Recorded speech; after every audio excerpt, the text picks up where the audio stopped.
اور expo centre Karachi میں 5ویں ٹیکسپو نمائش کا آغاز ہو گیا ہے۔ نمائش کا افتتاح وزیر اعلیٰ سندھ سید مراد علی شاہ نے کیا۔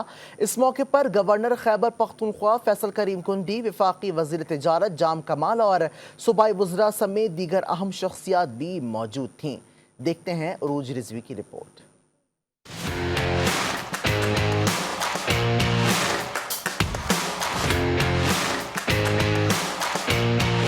ایکسپو سینٹر کراچی میں 5ویں ٹیکسپو نمائش کی افتتاحی تقریب۔ نمائش میں دنیا بھر سے لوگوں نے شرکت کی۔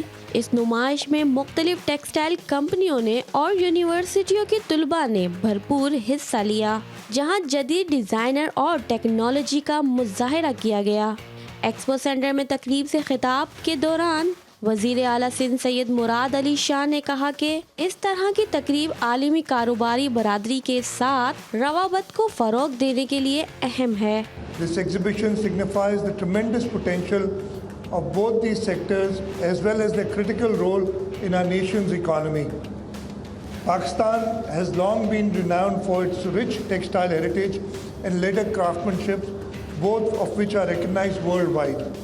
The exhibition provides a unique opportunity to highlight our remarkable talent, creativity, and commitment to excellence of our businessmen and craftsmen to the global audience. اس نمائش کا مقصد پاکستانی ٹیکسٹائل صنعت کو بین الاقوامی سطح پر فروغ دینا اور نئے ٹیلنٹ کو موقع فراہم کرنا ہے۔ آج کا یہ دن جو ہے وہ ماشاءاللہ پاکستان کے لیے ایک بہت ہی خوبصورت دن ہے، کیونکہ جب کوئی بھی کسٹمر آتا ہے تو آف کورس پاکستان سے وہ پروڈکٹس لے کر جاتا ہے اور پاکستان کی ایکسپورٹ بڑھتی ہے، پاکستان کا پورا ایک سائیکل بہتر ہوتا ہے، جس میں اگر نیچرلی ریونیو جنریٹ جو ہے کوئی بھی کمپنی کرتی ہے تو پاکستان کی ایکسپورٹس اور دوسری اور چیزوں پہ کام آتا ہے۔